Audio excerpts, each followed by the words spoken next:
नमः ॐ विष्णुपादाय कृष्णप्रेष्ठाय भूतले श्रीमदे भक्तिवेदान्त स्वामिन् इति नामिने। नमस्ते सारस्वते देवे गौरवाणी प्रचारिणे निर्विशेषशून्यवादी पाश्चात्यदेशतारिणे।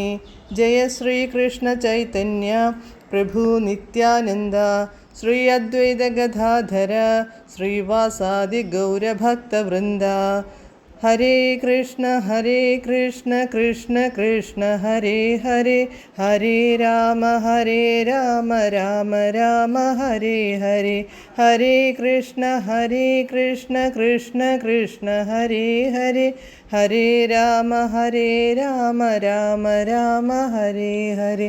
हरे कृष्ण कृष्ण कृष्ण हरे हरे, हरे राम राम हरे हरे. പരമദിവ്യോത്തമ പുരുഷനായ ശ്രീകൃഷ്ണ ഭഗവാന്റെ കഥകളാണ് ശ്രീകൃഷ്ണ എന്ന പുസ്തകത്തിലൂടെ പറയുന്നത്. ഓം നമോ ഭഗവതേ വാസുദേവായ, ഓം നമോ ഭഗവതേ വാസുദേവായ, ഓം നമോ ഭഗവതേ വാസുദേവായ. നാരായണം നമസ്കൃത്യ നരം ചൈവ നരോത്തമം ദേവീം സരസ്വതീം വ്യാസം തതോ ജയമുദീരയേത്. നഷ്ടപ്രായേഷു ഭദ്രേഷു നിത്യം ഭാഗവത സേവയാ ഭഗവത്യുത്തമശ്ലോകേ ഭക്തിർഭവതി നഷ്ടികീ. അധ്യായം 71 ജരാസന്ധ മോക്ഷം, പേജ് നമ്പർ 700.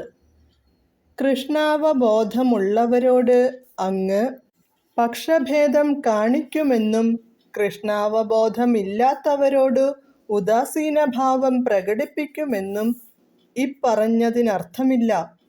അങ്ങേക്ക് എല്ലാവരും ഒരുപോലെയാണ്. അതാണ് അങ്ങയുടെ പ്രഖ്യാപനം. അങ്ങ് എല്ലാവരുടെയും ഹൃദയത്തിൽ പരമാത്മരൂപത്തിൽ കുടികൊള്ളുന്നു. ഓരോരുത്തർക്കും അവരവരുടെ കർമ്മഫലം നൽകുന്നു.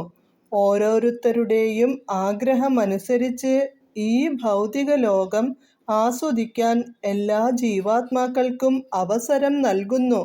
സ്വന്തം കർമ്മങ്ങൾക്കനുസരണമായ ഫലം നൽകുന്നതോടൊപ്പം കൃഷ്ണാവബോധം വളർത്തി അങ്ങയുടെ ഭക്തിയുത സേവനത്തിലേക്കു അവസരമേകിക്കൊണ്ട് പരമാത്മാവായി ജീവാത്മാവിനോടൊപ്പം അങ്ങ് എല്ലാവരുടെയും ശരീരത്തിൽ സ്ഥിതി കൊള്ളുകയും ചെയ്യുന്നു. മറ്റെല്ലാം വെടിഞ്ഞ് അങ്ങയെ ശരണം പ്രാപിക്കണമെന്ന് അങ്ങ് തുറന്നു പ്രഖ്യാപിച്ചിട്ടുണ്ട്. അങ്ങനെയുള്ളവരെ പാപകർമ്മങ്ങളിൽ നിന്നു മുക്തരാക്കി അവരുടെ എല്ലാ കാര്യങ്ങളും അങ്ങു തന്നെ നോക്കിക്കൊള്ളുമെന്ന് അങ്ങ് പറഞ്ഞിട്ടുണ്ട്. ഓരോരുത്തർക്കും അവരാഗ്രഹിക്കുന്നതൊക്കെ കൊടുക്കുന്ന സ്വർഗത്തിലെ കൽപ്പവൃക്ഷം പോലെയാണവിടുന്ന്. സമുന്നതമായ സമ്പൂർണത നേടാൻ എല്ലാവർക്കും സ്വാതന്ത്ര്യമുണ്ട്. എന്നാൽ അതിനാഗ്രഹിക്കാത്ത ഒരുവനു ലഭിക്കുന്ന അനുഗ്രഹം ചെറുതായിപ്പോയാൽ അതു പക്ഷഭേദം കൊണ്ടല്ല. ഇതു കേട്ടു ഭഗവാൻ കൃഷ്ണൻ പറഞ്ഞു: പ്രിയപ്പെട്ട യുധിഷ്ഠിരാ, ശത്രുസംഹാരക, ധർമ്മമൂർത്തേ, രാജസൂയ യാഗം നടത്താനുള്ള അങ്ങയുടെ തീരുമാനത്തെ നാം സർവാത്മനാ പിന്താങ്ങുന്നു. ഈ യാഗം നടത്തിയാൽ മാനവ സംസ്കാരത്തിൻ്റെ ചരിത്രത്തിൽ അങ്ങയുടെ സൽപ്പേര് അഭംഗുരം നിലനിൽക്കും. പ്രിയപ്പെട്ട രാജൻ, അങ്ങ് ഈ യാഗം നടത്തണമെന്നാണ് അങ്ങയുടെ പൂർവപിതാക്കൾ ദേവന്മാർ, നാം ഉൾപ്പെടെയുള്ള ബന്ധുമിത്രാദികൾ എല്ലാവരുടെയും ആഗ്രഹമെന്ന് നാം അറിയിച്ചു കൊള്ളട്ടെ. ജീവാത്മാക്കളെ മുഴുവൻ അതു സംതൃപ്തരാക്കുമെന്നും നാം കരുതുന്നു.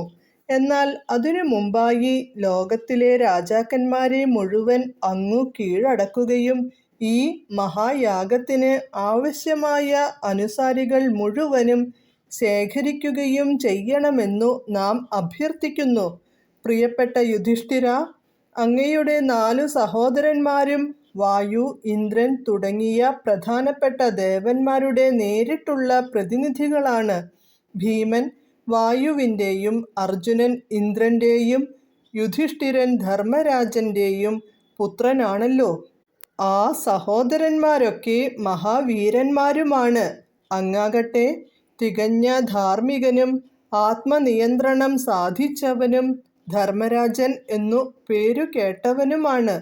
നമുക്ക് ഭക്തിയുത സേവനം അർപ്പിക്കുക വഴി നമ്മോടു സമമായ യോഗ്യത നേടിയവരാണു നിങ്ങളെല്ലാം. ഇന്ദ്രിയ നിഗ്രഹം സാധിച്ചവന്റെ സ്നേഹം കൊണ്ടു താൻ കീഴടക്കപ്പെടുന്നുവെന്നു ഭഗവാൻ കൃഷ്ണൻ യുധിഷ്ഠിരനോട് പറയുന്നു. ഇന്ദ്രിയങ്ങളെ കീഴടക്കാത്തവന് പരമപുരുഷനെ കീഴടക്കാനാവില്ല. ഇതാണു ഭക്തിയുത സേവനത്തിന്റെ രഹസ്യം. ഇന്ദ്രിയങ്ങളെ കീഴടക്കുക എന്നു പറഞ്ഞാൽ അവയെ സദാ ഭഗവത് സേവനത്തിൽ നിരതമാക്കുക എന്നർത്ഥം. തങ്ങളുടെ ഇന്ദ്രിയങ്ങളെ ഭഗവത് സേവനത്തിൽ സദാ നിരതമാക്കിയിരിക്കുന്നു എന്നതാണു പാണ്ഡവ സഹോദരന്മാരുടെ സവിശേഷമായ യോഗ്യത. ഇങ്ങനെ ഇന്ദ്രിയങ്ങളെ നിരതമാക്കുന്നവൻ പരിശുദ്ധനായി തീരുന്നു. പവിത്രീകൃതമായ ഇന്ദ്രിയങ്ങൾ കൊണ്ടു ഒരുവനു ഭഗവാനെ സേവിക്കാനാകും. ഇപ്രകാരം പ്രേമപൂർവമായ ഭക്തി സേവനത്തിലൂടെ ഭക്തനു ഭഗവാനെ കീഴടക്കാൻ കഴിയും. ഹരേ കൃഷ്ണ.